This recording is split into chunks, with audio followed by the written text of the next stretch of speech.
Once upon a time, way back in the day on a young earth, the son was born to our first parents and they named him Seth. Seth in Hebrew means appointed, and that's what his mom believed about him. Eve believed that Seth was given to replace Abel, appointed to the position of her dead son who was murdered by his brother.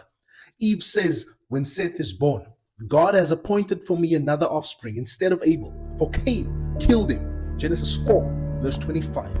Very little is written about Seth. We know a few things of his parents, their creation, life in the garden, their fall, and their life outside of the garden.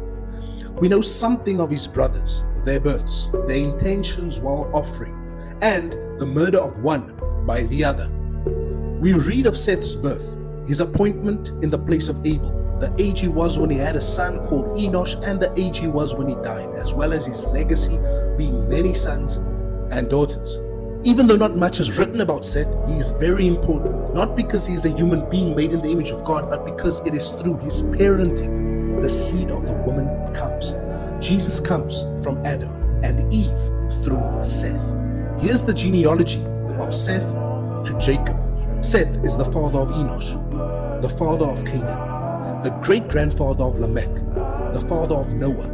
Then we have the flood.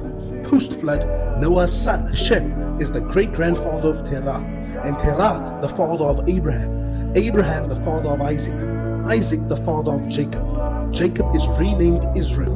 Now Israel is the father of 12 sons, one of which is Judah. David descends from Judah, and Jesus from David. This is the significance of Seth, Jesus' earthly ancestor. God fulfills his promise to Eve through Seth, whose descendant is Jesus.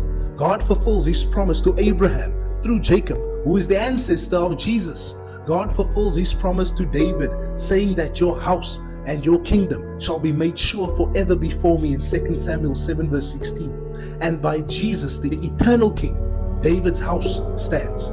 Today, Jesus gives this promise to you in Revelation 3 verse 20. Behold, I stand at the door and knock. If anyone hears my voice and opens the door, I will come into him and eat with him and he with me. That's eternal salvation for all who believe.